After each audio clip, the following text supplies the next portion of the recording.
Hello and welcome back. Hope you enjoyed some networking over that session. We are joined today by Tahni and Alice, who are both from First Up, who's one of our sponsors. So this session is called Cutting Through the Noise. So never has the need to connect with your workforce through digital communications been so acute.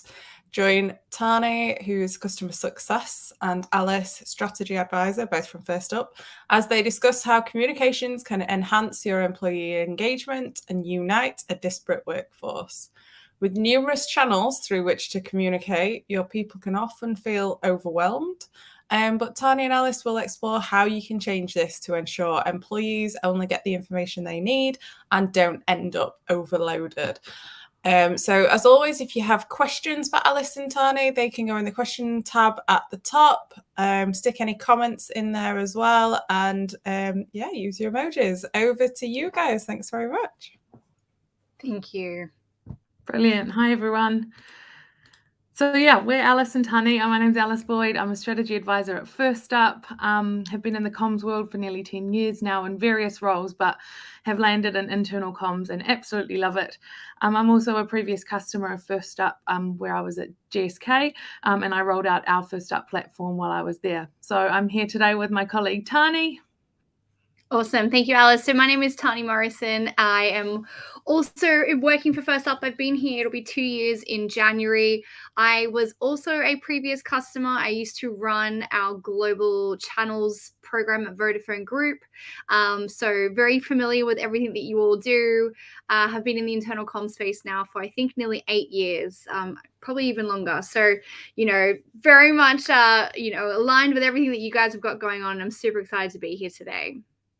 Brilliant. And we always say, it's not a prerequisite to work at First Up for being a previous customer. It's just a coincidence.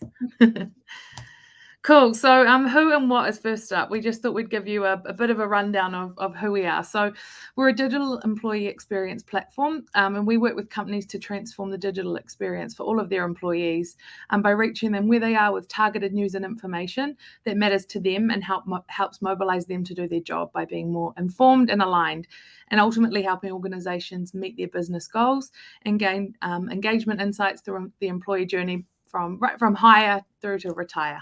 So that's a little bit more about us.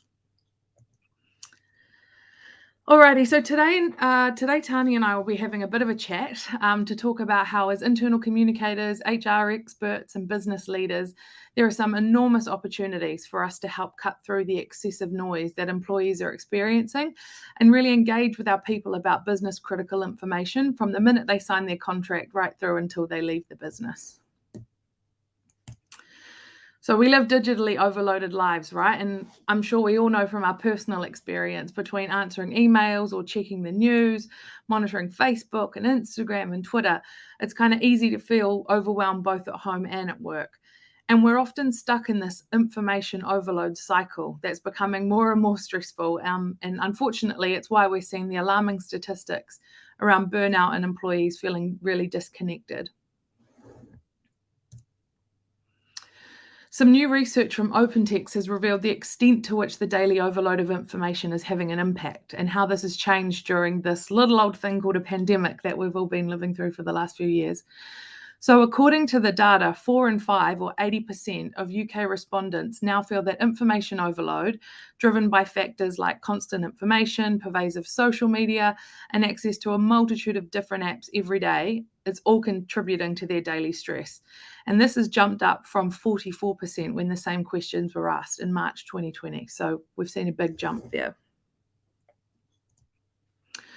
On top of that, a Freshworks survey in June found that 91% of employees reported that they were really frustrated with their work software. So not only are employees having to sift through the masses of information at home and at work, when they're at work, they're also having to battle with technology to even find the key information they need to do their jobs. And just another stat there, that 49% of employees reported that inadequate workplace technology causes stress. And I don't know about all of you, but that's definitely something I can relate to. When things don't work properly or there's too many things to look for, it can definitely be a bit stressful. So Tahni, I would love to know, what do you think is driving this noise and over communication? Yeah, and it's a great question. And, I've had a lot of conversations with customers as part of my role to really understand what the challenges are that they have with their employee groups. And one of my customers recently was Intermediate Capital Group. They're a private equity firm based in London.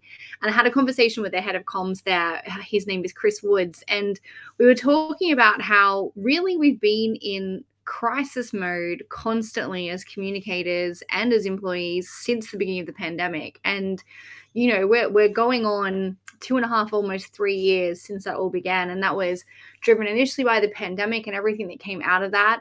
And then the beginning of this year in Europe, obviously we now have situations where there's conflict. We also have situations where there's potential pricing cost of living crisis, people who can't afford to, buy their shopping, pay their bills. We're having a lot of challenges in the UK politically right now, even so much as last week or the week before, whenever it was, when we had a huge issue with the pound. So there is just constantly things going on that is adding to this crisis. And we're almost, now that we're in this social media state, it's like every company needs to comment and communicate around those crises to feel like they are not being silent. And that's actually causing over communication and over engagement around all these different messages.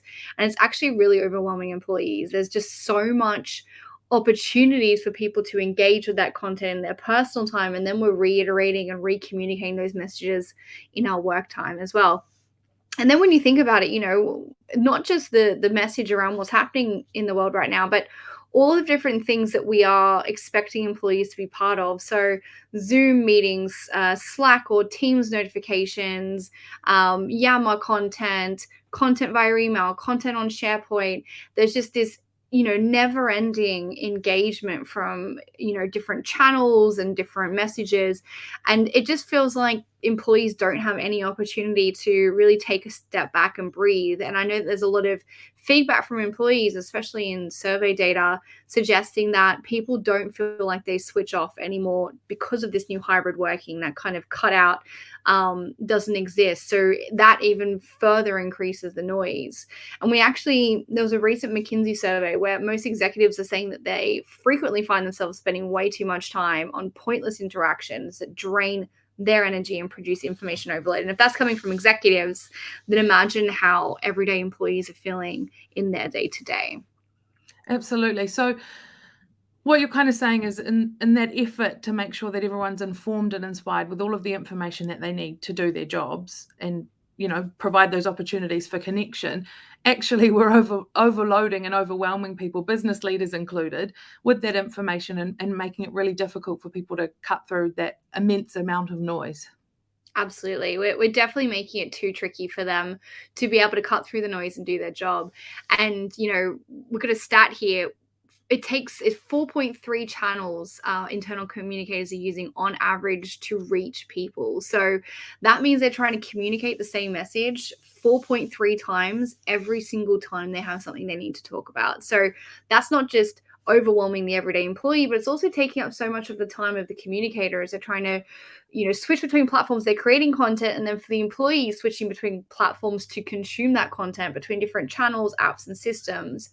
And very similarly, most HR experts and communicators know how important that employee engagement is for improving performance and retention, but no one's really sure how to go about addressing this challenge of information overload. And we also did some research recently that showed, on average, 187 apps is what is currently available for employees in their everyday working life. So here's, a whole bunch of logos that I'm sure a lot of you have seen before. And it's essentially saying, yeah, wow, seeing those reactions, 187 apps on average to help drive productivity, which is just ridiculous. And large firms have increased that number of apps by over 68% in the past 4 years. So during that pandemic and even pre-pandemic, 68% increase in the number of apps we expect employees to be using in their day-to-day life. Far out. That is a lot of apps, and I definitely recognize many of them. I don't know how many exactly. I should probably count, and I wonder if people on the call have done that too. But what we do know, right, is that by helping us have all these apps to try and make us more productive, actually it's having the opposite effect. So what do we do? How do we take a step back? So what we need to do is really take a step back and realize we're all human beings and we're not machines of productivity. You know, we're not here to run 87 apps a day to be super productive and try and get things done. Because actually moving from app to app is not just digital overload, but it's productivity waste, because there's so many microtransactions that you're taking between each of those different swapping of apps that you're reducing productivity overall. So we are humans, and we also need to think about things, you know, a term that has been coined, communication intelligence. So how are we writing? How are we speaking? What channels are we using? What time of the day are we using them? What tone are we using? And how are we making sure that when we're communicating, we're doing it in a way that the employee doesn't feel overwhelmed and it's reducing the chance of productivity suck, because we're giving it to them in a way that they understand the first time around on a channel that they're most likely to engage with, to really ensure that message is hitting where it needs to hit and it's not being overwhelming for the employee in their everyday life. Absolutely. So I guess the magic question, Tahni, in order for businesses to achieve those objectives and be successful, how do they create an engaged and informed workforce without causing information overload or burning people out? So we've got 4 key steps that we recommend to take back that control. So first is around ending what we're calling the notification nightmare. And that is really about making sure your messages are impactful and prevent burnout by reducing how often you're sending notifications and making sure it's only for those critical messages. So that's, you know, as an example, does everything need to be an email? Does everything need to have a push communication to someone's mobile device? How can we reduce the amount of notifications? Because we're already competing with so many other consumer apps and personal time apps on someone's device, and even just day-to-day work in their email inboxes. So how can we make sure that we're very impactful with the notifications that we create and send to employees? Also, you can think about things like out of hours policies, you know, making sure that we're not communicating out of certain times of day to reduce those notifications when people are in their personal time. And also making sure that when you are putting together your content, that you have a really consumer-led way of thinking about content. How can we make sure it grabs people's attention and it doesn't just be another email in your inbox that seems bland and you don't want to engage with? So what lessons can we take from consumer content, such as visually appealing structures, you know, things like video, things like GIFs, things that really grab people's attention and make them want to actually engage with it?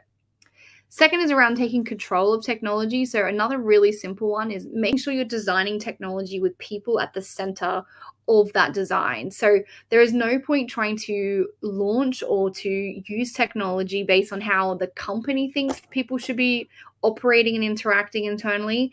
It should be designed exactly around how people in that company are working already. So, you know, taking different personas, understanding how those different personas interact each day, what their day-to-day life looks like, and really ensuring we're designing technologies to meet those personas that already exist. And also making sure that we're deploying technology so that people can receive information wherever they are. So there's no point trying to force everyone to download an app if you've got people that just prefer not to. So how can we get content to them instead? Is it because they're spending their time in Teams? Should we get that content to them in Teams instead?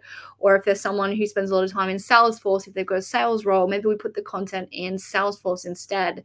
So really being omni-channel and agnostic to how people are receiving the content, as long as they're receiving the message that they need to receive. And also being mindful that this is going to constantly evolve and change over time. Technology is not going to be a one-size-fits-all forever. So what you deploy today may fit today's needs, but you need to be constantly looking and checking back in with how your people are using technology and adjusting and iterating on your approach to ensure that you're continuing to be relevant for those people in your business. And thirdly, you know, analytics. Analytics is such a critical part of all parts of the business, and comms is sort of a little bit late to the game. And that's probably because we haven't had a lot of analytics in the communication space until very recently. So there's only tools these days, and a lot of our customers come to us because they've never had analytics before. But really using business analytical approaches to our communications to make sure that we're driving our outcomes for the company, but also making sure that we're meeting needs of our business stakeholders and also employees. So, you know, some of the stats here that we have, we've got staff surveys being sent to get feedback most of the time by HR. So how are we using that analytical data from those surveys to make sure that we're using the right tools and taking back control? You can also use different approaches such as focus groups, surveys, getting qualitative data by speaking to people and having interviews, and just really trying to understand what is actually useful for those people, and when should we be building out different comms in different ways. So mapping personas through data and really adapting over time. And then the final one is personalization. So personalization is absolutely critical, and we see this all the time in customers, is that they have all of this content that is universal across the company that nobody's engaging with.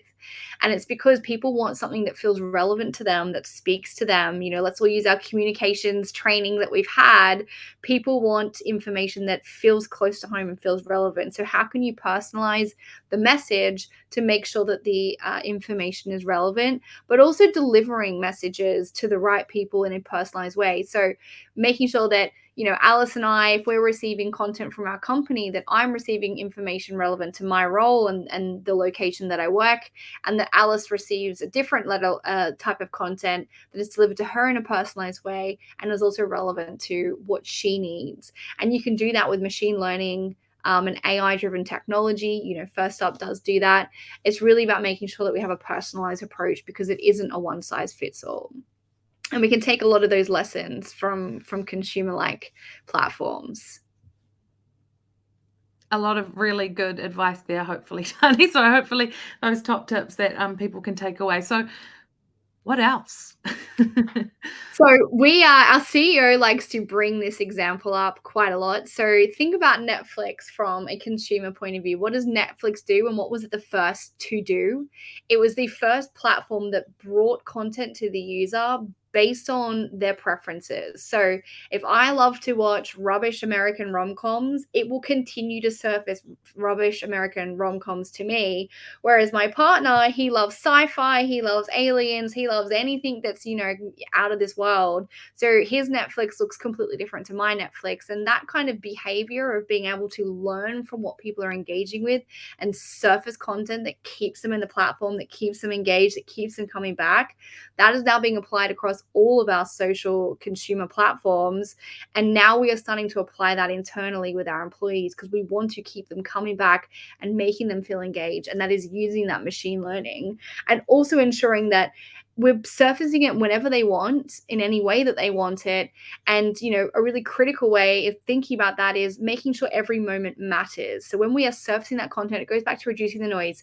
When we are giving them a notification, making sure it's personalized and that it's in a moment that matters. Because we had a recent study that found 48% of employees believe that good comms can improve employee performance, retention, and loyalty. And you can do this across every moment in the employee's journey.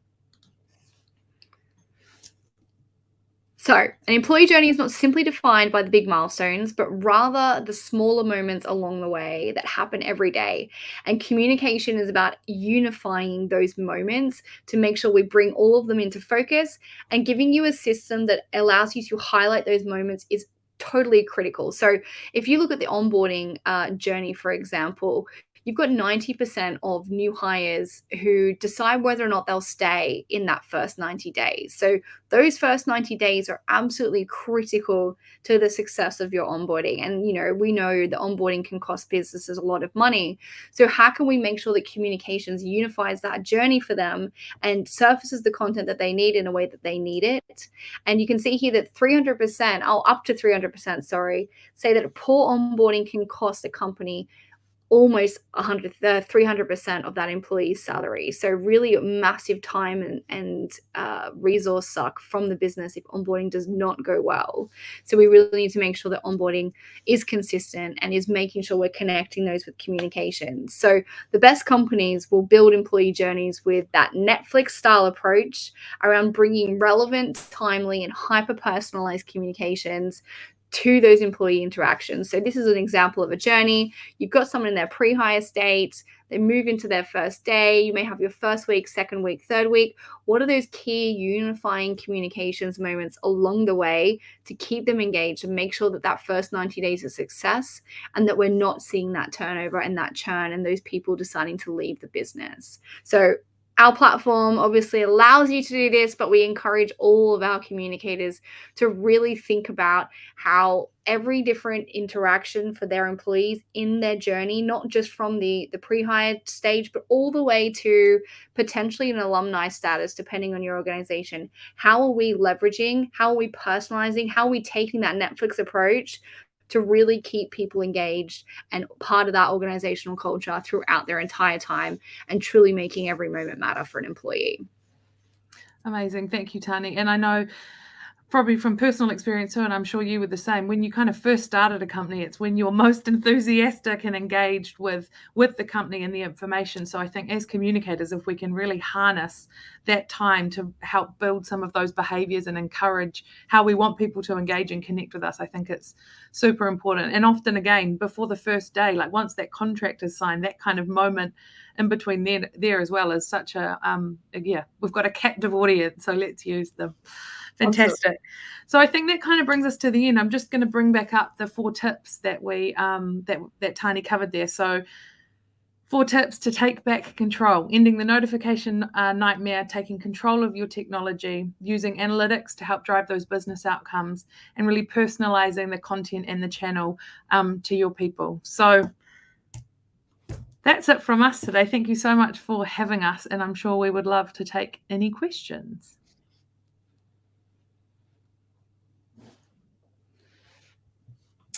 Thank you very much, Alice and Tahni. Can we see a load of emoji love for them both, please? Thank you, thank you, thank you. Yeah, that was really interesting. I love the way, you kind of talk about Netflix and that user journey as well. Really helpful to kind of illustrate that. I don't think we've got any. Oh, we do have some questions in the chat. I'm also just wondering as well, you talked about analytics and measurement. Have you found that there's, a golden number, I guess, of minutes that you can expect somebody to be engaged with a piece of information that, we should be aiming for as communicators? Yeah, I mean, we usually recommend that somebody should be engaged in your communications, once a week for 2 minutes a day. And communications can be across a whole bunch of different platforms, but essentially the time it takes them to go and get a coffee, they should be able to, at that point, engage with whatever message that you're trying to get across. Or if they're on their commute, whatever it is that makes sense for them, that's essentially the benchmark: 2 minutes a day, each week. Ace. And we heard from Hel Reynolds earlier, so she was talking all about TikTok, and it was a great session. And Emma, this is what I'm thinking of. Emma Elston is asking, how would you deal with the people that don't want to embrace new technologies? So I think sometimes we kind of assume that specific age groups, are kind of stuck in the ways a little bit. Though that's not at all what I think Emma's suggesting, but how do you kind of bring along everybody on those journeys? I think that's a really, really great question, and something we talk with our customers a lot about is kind of developing your value proposition. So you're going to have a whole bunch of audiences within your audience that are going to gain different value from technologies and from platforms. So I think it really comes down to messaging, and as communicators, that's our bread and butter, right? So how are we really targeting? How are we selling the what's in it for them to these different groups of people? So there might be someone who isn't as willing to embrace the technology, but if you can really crack what it is that this platform will solve for them and talk to them in a really kind of personalized way, that would definitely be my recommendation. Tahni, I don't know if you have anything else. Oh, we might have lost Tahni there for a minute. Yeah, great stuff. So yeah, essentially, I guess removing any of those barriers for why people might be hesitant to communicate.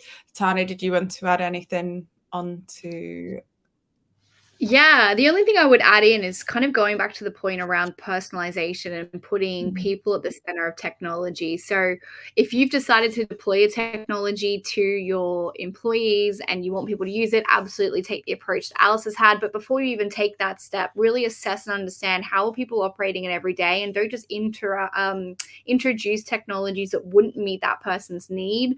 Understand what their need is based on their everyday, day in the life, and then introduce something that will increase their productivity and will have a value to them. Yeah. So going back to that I can't even say it, put my teeth back in, hyper-personalization. Kate is asking, what content in general is most engaged with in internal comms? Should we be focusing on newsletters, video content, social media?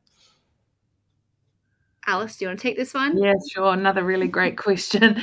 So I think what we see consistently via engagement stats with a lot of our customers is video and images. Always engagement rates on those are always a lot higher than kind of long form. I think, we've talked about this, how we have information overload and we're in this digitally overloaded world. So at the end of the day, a lot of us don't have a lot of time. So I think it's as easy as it is for someone to consume information, the better. So if you're doing videos, keep them short. If a 5-minute video can be turned into a 1-minute video, amazing. If a 300-word news article can be reduced to 100 words, amazing. I think too, it comes that everyone's not the same either. So that's where it really comes down to that personalization. So making sure that you're offering content in different formats that's going to suit a whole bunch of people. So if I'm someone who really likes getting information via my email, then newsletters is great for me. So if you can round up all the important content and send that to me, awesome. But if I'm someone who loves using an app and I just want to see a whole bunch of short form content, make sure that's available too. So I'd say cater to everyone if you can. Do you have any preferences, or do you kind of, Be Real is kind of doing the rounds at the moment? Do you feel it's something? I think sometimes organizations worry they have to jump on the latest things, but what's your kind of stalwart that you'd recommend? I mean, I think humanizing leaders is a massive one, and it's something we talk to customers about a lot. It's often one of the greatest challenges, but one of the greatest opportunities. And I think when you really can get your leaders communicating in a way that is natural for them, so what is kind of aligned with their style, but also gives people within an organization access to them, and they're hearing that important information. We know that people love hearing information from leaders. So that'd probably be my one top tip for any communicator. If you were wanting to try something new, it would be to elevate the voice of your leaders and to create content in a variety of formats, whether it's a Q&A session with a leader every week or, a monthly video update from them. One of my favorite examples from a customer is their CEO's name is Jack, and he is a massive fan of their platform and likes dropping in and visiting different groups and sites. And so they've coined the term Jack attacks when he goes to visit people.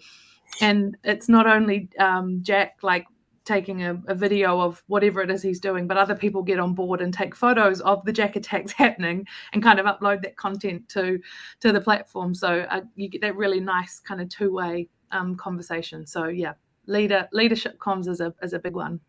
Yeah, as long as you can get the buy-in there. Exactly. And then finally, we've got a question from Andrew Gledell, and he asks, did you find that people engaged more during the pandemic due to necessity? If so, does this just not prove that it's a choice based on need? I'll jump in, and Alice, feel free to add on. So I think the pandemic is a perfect example of what's in it for me. So the pandemic, people had to engage because there was so much that was directly related to everything that they were doing every day. So there was a very clear what's in it for me. There was something that they knew that they needed to understand. They wanted to see how their role was being impacted, their working environment was being impacted. It was very critical to their day-to-day operation in an organization. And yes, okay, there is nothing that's probably going to compare in the same way that the pandemic did from a content point of view. But what we learned there is really about putting the employee at the center of the message and making sure that we're being really clear on this is why we're communicating this message, and also being very deliberate about when you're communicating. That's something else that was a huge learning for communicators in the pandemic, is making sure the messages you're sending are deliberate, have a purpose, and are also providing, you know, actions and steps, and you're not over communicating for the sake of over communicating, because that was just burning people out. So a lot of the things we learned then we're definitely seeing as trends now in the post-pandemic world. Fab, thank you very much. I think that's all the questions. Ace, how can people get in touch with you then, guys? Very easy. So we've got our networking booth that you guys can come and network with us virtually. You can also find us on LinkedIn. So please feel free to reach out on either platform. We'd love to get in touch. Ace, well, thank you again for joining us. A very insightful chat. And I think next up we've got Kath Baxter. And that's starting at 3 o'clock. So just another load of emoji love, please, before we bid farewell to Alice and Tahni. Brilliant. Thanks so much for having us. Cheers. Yeah, thank you, everyone. Thank you.